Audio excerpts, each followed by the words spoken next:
Fazer discípulos. Sem o id, tá bom? Então, porque assim, o texto no grego, ele é taxativo. Só existe uma ordem. O verbo no grego, no imperativo, o único que tem aí é o de fazer discípulos, entendeu?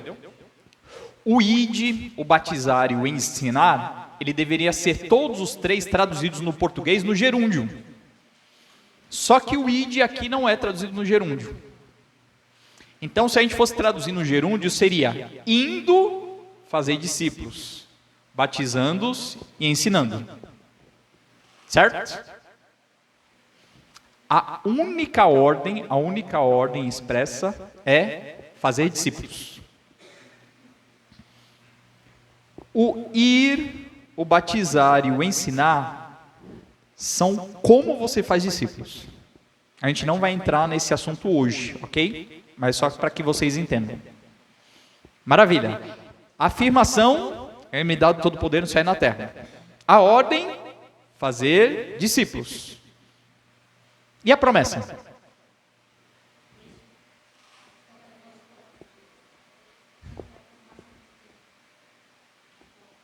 É isso, verso 20. E eis que estou convosco todos os dias até a consumação do século. Nesse momento eu pergunto para você, responda corajosamente. Essa promessa de Jesus é para você?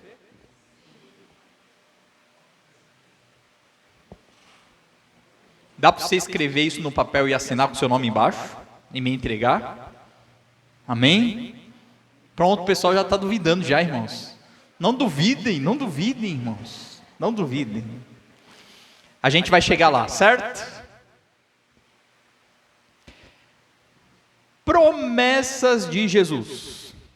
Promessas de Deus na Bíblia. Tem um monte de tipo, não tem? Alguém lembra aí alguma promessa feita por Deus?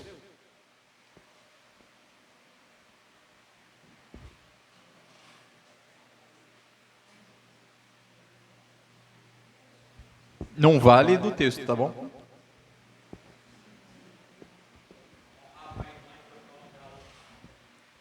Olha, rapaz, é o primeiro mandamento com promessa. Quem honra pai e mãe tem vida longa sobre a terra, não é isso? Próspera e longa sobre a terra. Olha, uma perguntinha boa para fazer, né? Quando Moisés está falando que é sobre a terra, será que é sobre o planeta Terra? Ou será que é sobre a terra Canaã? E aquela era uma promessa só para o povo judeu? Eu não vou responder não, fica aí com a dúvida na cabeça, tá bom? Bênção, Cris. Mais alguma?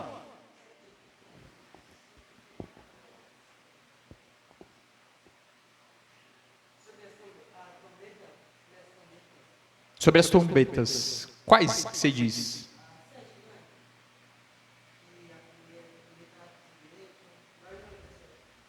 Do Apocalipse, você diz? São promessas que Deus disse que vão acontecer mesmo. Aí, ó.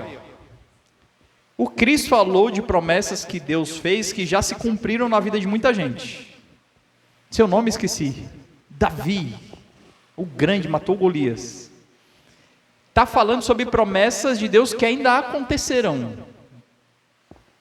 As promessas de Deus têm base para nós de fé, sabe por quê? Por causa da credibilidade. A gente acredita que Deus vai cumprir as suas promessas no futuro, porque Ele cumpriu promessas no passado. Por exemplo, todos nós cremos que Jesus vai voltar, amém? A gente acredita porque Ele disse que viria. Ele veio. E quando Ele foi para o céu, Ele disse que voltaria. Então nós cremos que Ele vai voltar, amém? Existem muitas, inúmeras promessas assim, tanto no Antigo como no Novo Testamento. Promessas de Deus. Aquelas que ainda não se cumpriram, é porque estão no futuro. Mas todas aquelas que Deus deu prazo, no sentido que já passou na história, foram cumpridos cabalmente, cada uma delas. Sabe uma das promessas mais terríveis que Deus fez para o povo judeu? Em Mateus 24, ele disse, saindo do templo de Jerusalém, ele disse assim, está vendo esse lugar aqui? Não vai ficar pedra sobre pedra que não seja derrubado. No ano 70, um general romano chamado Tito, que depois se tornaria o imperador romano Tito, adentrou Jerusalém e destruiu completamente o templo. E já tem 2000 anos que os judeus não têm um lugar de adoração. Eles se reúnem lá no chamado Muro das Lamentações, não é? Sabe o que eles choram até hoje? A destruição do templo. Deus fala, Deus cumpre. Credibilidade, fidelidade. E não somente isso, mas Deus ele é poderoso para cumprir qualquer uma das suas promessas. Essa é a base do texto, na afirmação do versículo 18. Jesus ele inicia a ordem e a promessa que ele vai dar, dizendo, me é dado todo o poder no céu e na... Quem deu o poder para Jesus, se ele é Deus?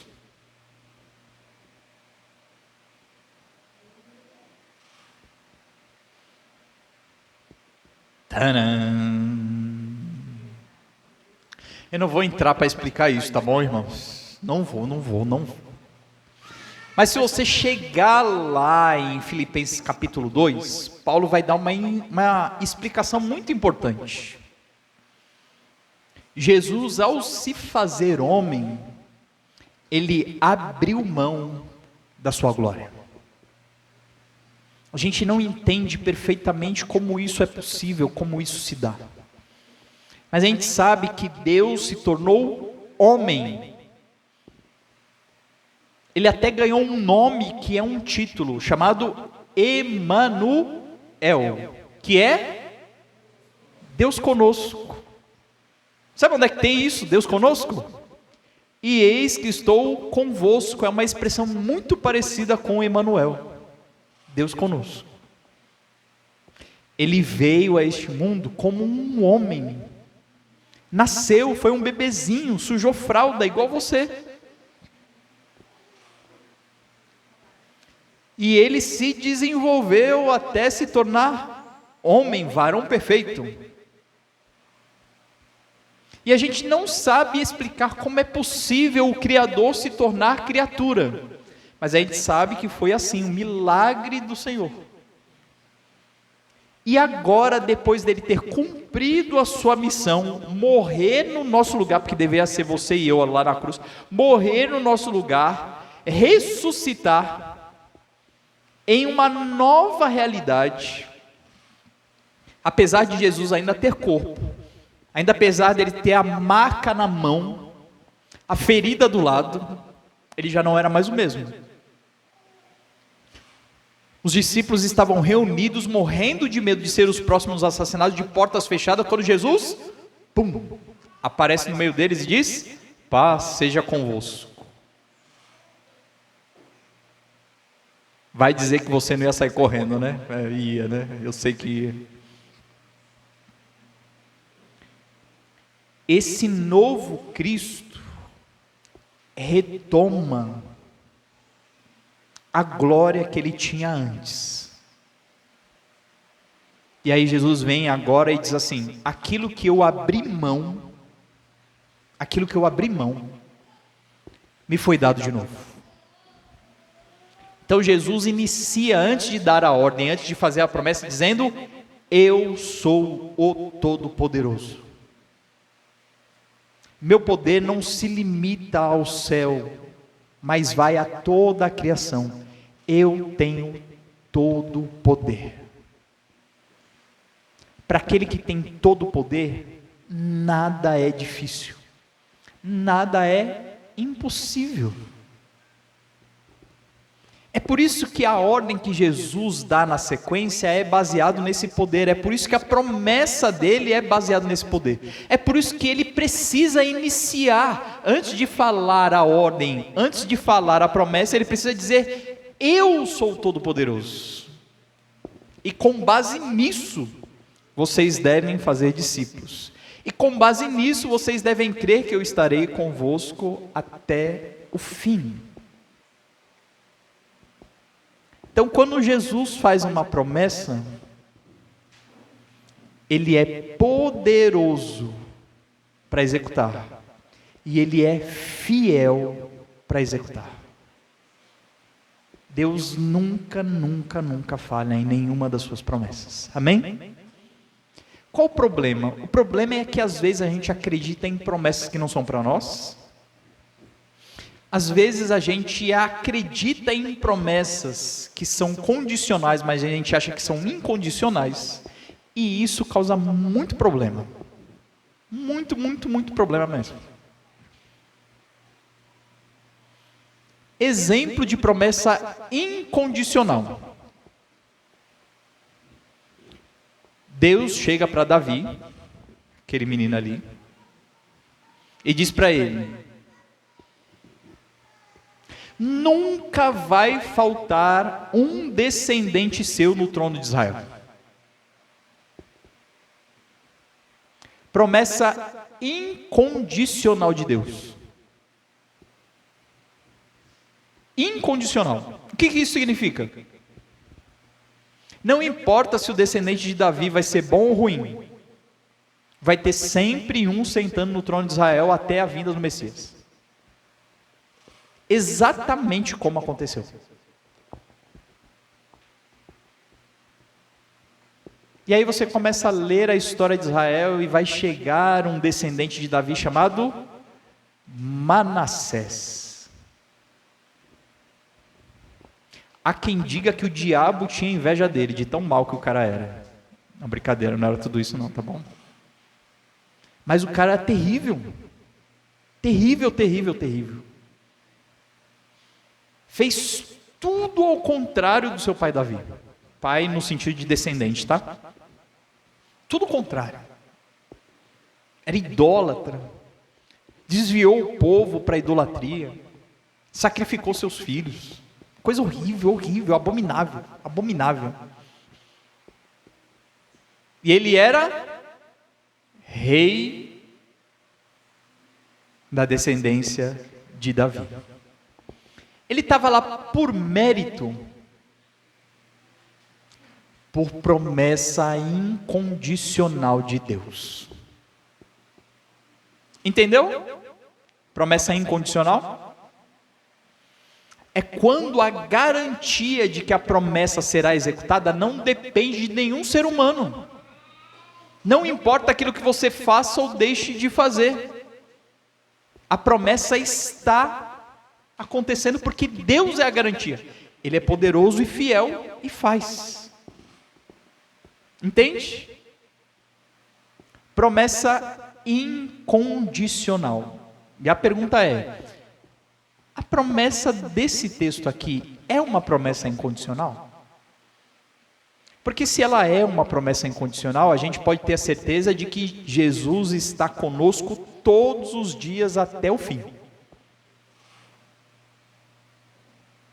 E eu digo para vocês que a maior parte das pessoas lê esse texto dessa forma.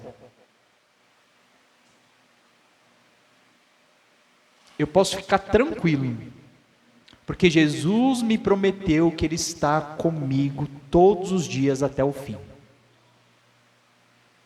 Mas e se eu disser para vocês que essa não é uma promessa incondicional?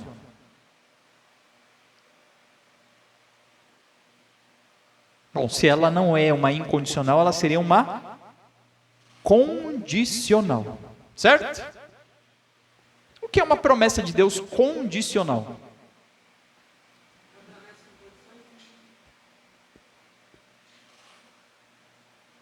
É uma promessa que é como um contrato, em que as duas partes têm responsabilidades. Sempre, Vandeco, temos que permanecer no Senhor sempre. A promessa condicional é quando Deus diz: farei isso se você fizer isso. Se você não for fiel na sua parte, eu não sou obrigado a ser fiel na minha. Talvez a palavra não seja fiel, mas não sou obrigado a cumprir a minha parte. A minha parte está condicionada à sua. Entende? Por exemplo, quando Deus prometeu a Davi que a sua descendência estaria sempre no trono, o sucessor de Davi quem foi? Salomão. Deus conversa com Salomão quando ele pede sabedoria e Deus faz algumas promessas para ele.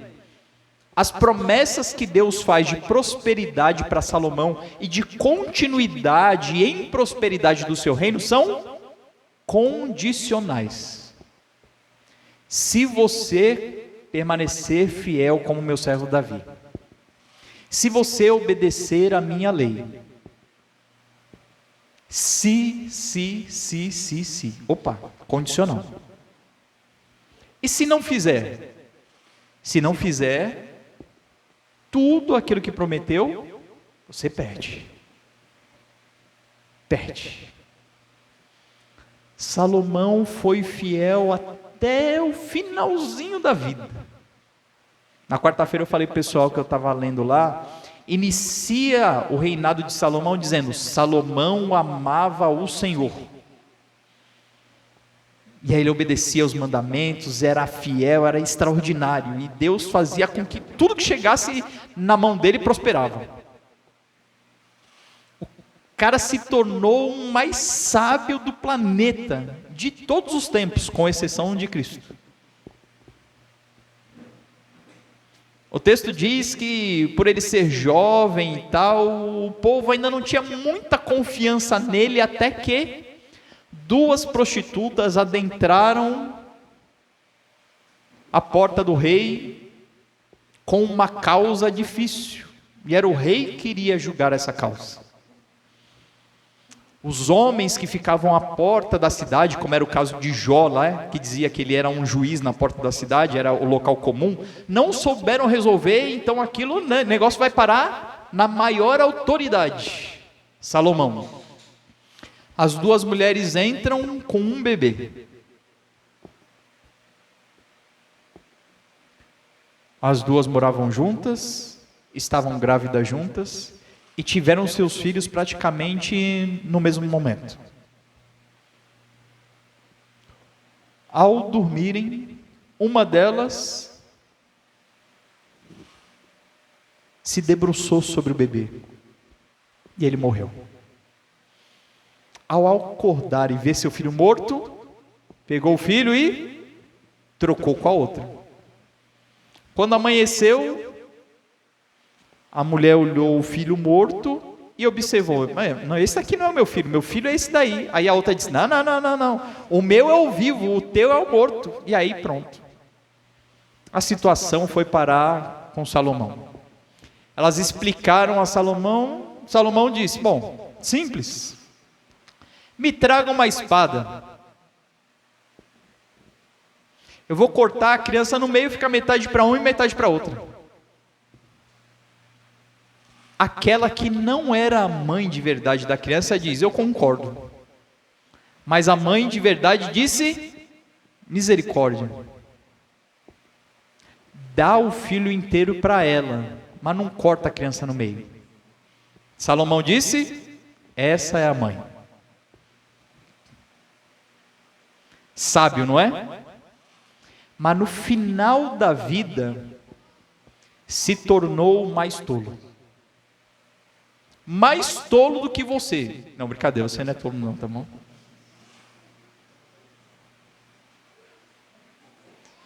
O texto diz, Salomão amou muitas mulheres. Puxa, ele começou amando Deus e terminou amando muitas mulheres. Se desviou, quebrou a aliança da promessa que Deus fez e perdeu tudo. O seu filho, na sequência do texto, não foi rei como ele foi. governou só sobre 2 nações em Israel. As outras 10 tribos, desculpa, as 2 tribos em Israel, as outras 10 tribos foram para Jeroboão.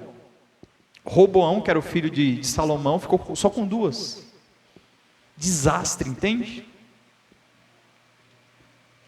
Promessas condicionais. Deus faz a parte dele se você fizer a sua parte. Vamos recapitular? Qual é a afirmativa que Jesus traz no texto? Qual é? Alto? Qual é? Fala alto, com coragem. Que ele tem todo o poder. Qual é a ordem? Fazer discípulos. Qual é a promessa? Benção, é isso aí mesmo. E eis que estou convosco até o fim, certo? Bom, a gente já entendeu que Jesus é poderoso para cumprir. Jesus é fiel para cumprir. E agora a gente precisa saber se a promessa que ele é poderoso e fiel para cumprir é uma promessa incondicional ou é condicional. Certo? Vamos ler o texto? No versículo 18, Jesus inicia com essa afirmação e diz: é-me dado todo o poder no céu e na terra. Portanto, com base nesse poder todo, a gente faz discípulos de todas as nações, batizando essas pessoas em nome do Pai, do Filho e do Espírito Santo. É interessante esse texto que fala sobre essa realidade da Trindade, que o texto não fala no plural, ele fala em nome, no singular, do Pai, do Filho e do Espírito Santo, que são uma pessoa só. E no verso 20 diz: ensinando-os a guardar todas as coisas que eu vos tenho ordenado. E aí o texto diz: e eis que estou convosco todos os dias até a consumação dos séculos. Amém? Você acha que a promessa de Jesus, lendo o texto agora devagarzinho, é uma promessa incondicional ou uma promessa condicional? A incondicional é que Deus faz a promessa e Ele garante a promessa e ponto final, não depende da gente. A condicional quer dizer que Deus faz uma promessa, mas que depende da gente para ser cumprida. O que vocês acham?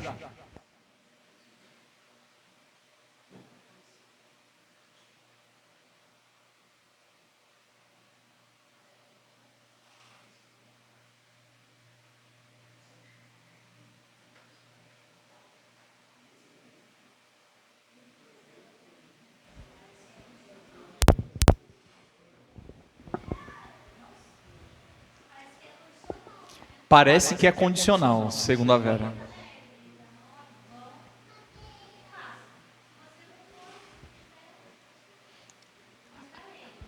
Fortes palavras as da Vera. A Vera disse, Jesus disse: façam discípulos. Se vocês não forem, eu não vou estar com vocês.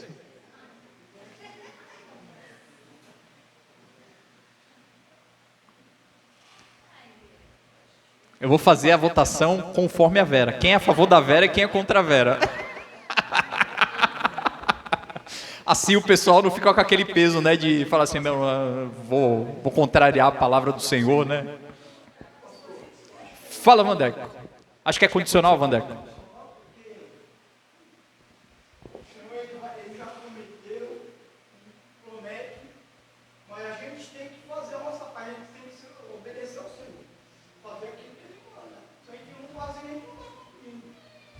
Vandeco, na mesma linha da Vera, diz: Deus prometeu, a gente faz a nossa parte e aí a coisa se encaixa.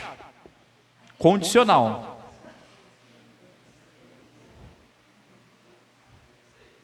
E tem o pessoal que fica só torcendo pela confusão, não diz nada.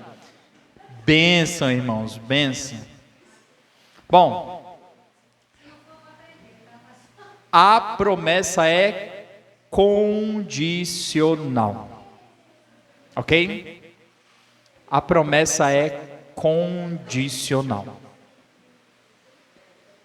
Antes de eu explicar por que a promessa é condicional, eu preciso fazer com que você entenda essa questão das promessas, ok?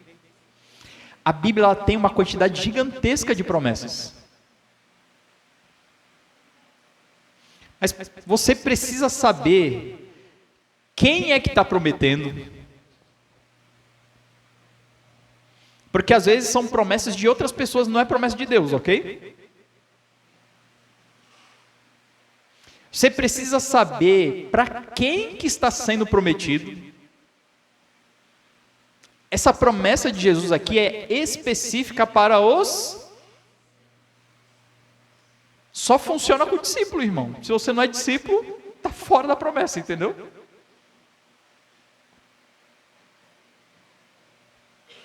Então você não pode sair caçando. A gente tinha na minha época, quer dizer, umas 2 semanas atrás, caixinha de promessas. Eram versículos bíblicos lá, selecionados a dedos. Tinha gente que fazia a sua leitura diária na caixinha de promessa. Pegava um versículo. Tinha gente que chamava aquilo de horóscopo cristão. Absurdo, né? Mas o que acontecia é que tinha um monte de frases ali que tinha algumas que nem promessa eram. Ensina a criança no caminho em que deve andar, e quando crescer, não se desviará dele. Isso não é promessa. É um texto em Provérbios, é uma constatação do sábio. Quem investe no seu filho, colhe no futuro. Não é promessa?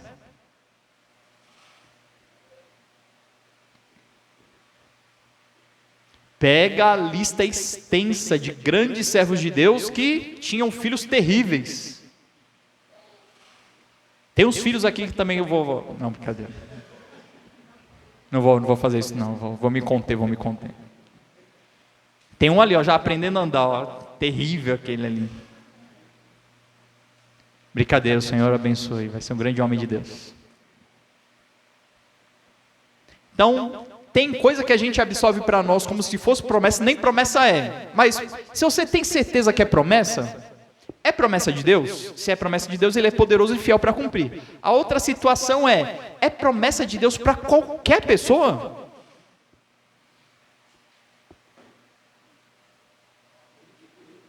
Entendeu? Você precisa ler o contexto, estudar para chegar a essa conclusão. Que promessa a Bíblia tem de monte, mas tem um monte de promessa que não tem nada a ver com você. Deus fala para Abraão, para Isaac e Jacó: vocês vão perecer.